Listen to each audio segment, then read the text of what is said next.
Welcome to AB tutorial. ఇక మనకి ఈరోజు వచ్చేప్పటికి ఆంధ్రప్రదేశ్ తెలంగాణ రాష్ట్రాలకు సంబంధించి అదేవిధంగా సెంట్రల్ గవర్నమెంట్కి సంబంధించినటువంటి ఇంపార్టెంట్ అప్డేట్స్ అయితే చూద్దాం. సో ప్రతి ఒక్కరు కూడా ఈ యొక్క వీడియోలోకి వెళ్ళే ముందుగా మన ఛానల్ ఇంకా ఎవరైనా సబ్స్క్రైబ్ చేసుకున్నట్లయితే ముందుగా సబ్స్క్రైబ్ చేసుకోండి. సో ఇక్కడ వచ్చేవాటికి తెలంగాణ రాష్ట్రానికి సంబంధించి ఇంకో నోటిఫికేషన్కి సంబంధించి రాష్ట్ర ప్రభుత్వం అయితే గ్రీన్ సిగ్నల్ అయితే ఇవ్వడం జరిగిందనమాట. ఇక వర్సిటీ అన్ని యూనివర్సిటీకి సంబంధించి ప్రొఫెసర్ పోస్టులు ఇట్లాంటివి ఉంటాయి కదా, టీచింగ్ పోస్టులు అనమాట. సో వీటికి సంబంధించి గ్రీన్ సిగ్నల్ అయితే రావడం జరిగింది. అన్ని రకాల ఖాళీల భర్తీకి రాష్ట్ర సీఎం ఆదేశం.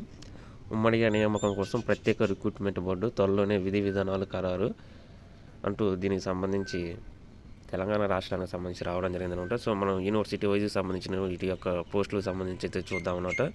రిటర్న్ టెస్ట్ ద్వారా ఈ యొక్క సెలక్షన్ ప్రాసెస్ ఉంటుందన్నమాట. అఫీషియల్గా ఈ నోటిఫికేషన్ రిలీజ్ అయిన తర్వాత దీనికి సంబంధించిన ప్రతి డీటెయిల్స్ కూడా మీకు చాలా క్లియర్గా వివరించడం జరుగుతుందన్నమాట. సో ఇక్కడ వచ్చేవరకు మనకి ప్రధానంగా చూసుకున్నట్లే ప్రొఫెసర్ పోస్టుల భర్తీకి బోర్డు ఏర్పాటు అంటూ కూడా ఈ యొక్క సంబంధిత ఫైల్పై రాష్ట్ర సీఎం అయితే రీసెంట్గా సైన్ అయితే చేయడం జరిగింది. సుమారు ఈ యొక్క పోస్టులు వచ్చేప్పటికి తెలంగాణ రాష్ట్ర వ్యాప్తంగా 2020 వరకు ఉన్నాయన్నమాట. మనం యూనివర్సిటీ వైజ్ చూసుకున్నట్లయితే ఇక్కడైతే మనకి చాలా డేటా అయితే క్లియర్గా ఇవ్వడం జరిగింది.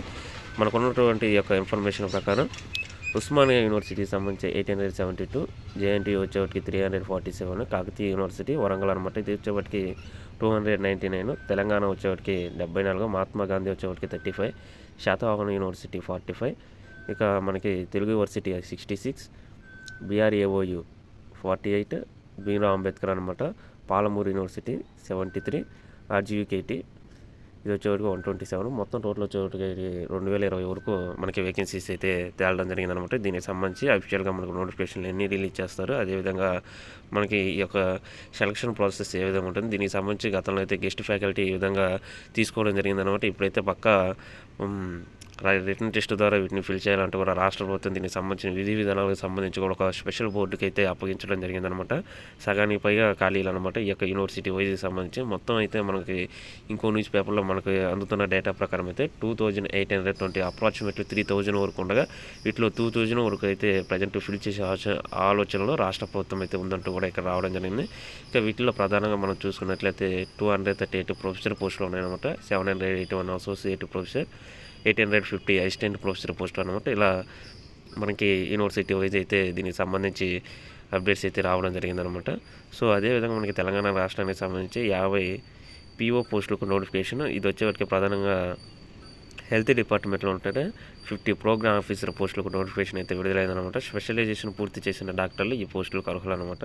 సో ప్రధానంగా మనం చూసుకున్నట్లయితే ఈ యొక్క పోస్ట్ వచ్చేవాటికి గైనకాలజీ విభాగంగానే ఉండి 17 ఉన్నాయి, అనస్థీషియా వచ్చేవాటికి 14 వేకెన్సీస్, రేడియాలజీలో 5, జనరల్ మెడిసిన్లో 3, పీడియాట్రిక్స్, ఆర్థోపెడిక్స్, జనరల్ సర్జరీలో 2 వేకెన్సీస్ చొప్పున పోస్టులు ఉన్నాయన్నమాట. సో మనకి చాలా క్లియర్ వెబ్సైట్ కూడా ఇవ్వడం జరిగిందనమాట. ఈ యొక్క hyderabad.telangana.go.in అనే వెబ్సైట్ ఓపెన్ చేసి దీనికి సంబంధించిన మన యొక్క ప్రతి డీటెయిల్స్ ఇది చెక్ చేసుకోవచ్చు అన్నమాట.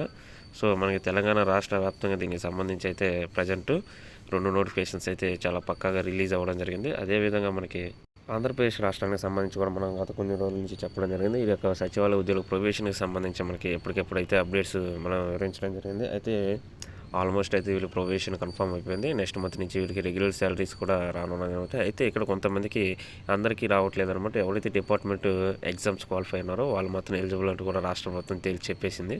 అయితే ఇక ఇంకో షరతు కూడా పెట్టిందంటూ మనకి రావడం జరిగిందంట. ప్రొవిజన్కు ఓటీఎస్తో లింకు 82.4 crores లెక్కలు అడిగిన రాష్ట్ర సీఎస్ అంటూ కూడా ఉద్యోగం శాశ్వతం కాదని లేకుంటే అంటూ ఈ యొక్క గ్రామ వార్డు సచివాలయాలకు సంబంధించి ఓటీఎస్తో లింక్ చేశారంటూ రావడం జరిగిందంటే. సో దీని గురించి అయితే మనకి స్పష్టంగా ఇన్ఫర్మేషన్ లేదు ప్రజెంట్ అయితే. ఈ యొక్క సంబంధిత మినిస్టర్ ఎవరైతే ఉన్నారో వాళ్ళైతే దీనికి సంబంధించి మనకి క్లారిటీ ఇవ్వాలన్నమాట. ఏదేమైనప్పటికీ సచివాలయ ఉద్యోగులకు సంబంధించి నో డౌట్ అనమాట వాళ్ళు రెగ్యులర్ అయిపోయింది, ప్రొవిజన్ కన్ఫర్మ్ అయిపోయింది. వీటి యొక్క బాధ్యతలు కూడా మనకి ప్రతి డిస్టిక్ కలెక్టర్స్కి అయితే ఇవ్వడం జరిగింది. నెక్స్ట్ మంత్ నుంచి వీరికి శాలరీస్ అయితే ఇంక్రిమెంట్లు అన్నీ ఏవైతే ఉంటాయో అలవెన్స్ సహా వీరికి రానున్నాయన్నమాట. దీనికి సంబంధించి రాష్ట్ర సీఎం సంబంధిత ఫైల్ మీద కూడా సైన్ అయితే చేయడం జరిగిందనమాట. కంప్లీట్గా వీరికి డిక్లరేషన్ అయిపోయింది. ఇంకా ఎవరైతే రిమైనింగ్ క్యాండిడేట్స్ ఉంటారో సుమారు 70,000 పైగా అయితే అవ్వడం జరిగింది. మనకి ఉన్న ఇన్ఫర్మేషన్ ప్రకారం 1.25 లక్షల మంది అయితే ఉన్నారనమాట. ఇంకా రిమైనింగ్ పర్సన్స్కి మళ్ళీ ఈ యొక్క ఎగ్జామ్స్ అయితే కండక్ట్ చేసే యోచనలో ఏపీఎస్సీ ద్వారా రాష్ట్ర ప్రభుత్వం అయితే సిద్ధంగా ఉందన్నమాట. సో వీరికి కూడా వీలైనంత త్వరగా ఎగ్జామ్ షెడ్యూల్ కూడా రానుంది. సో ప్రిపేర్ అవ్వండి.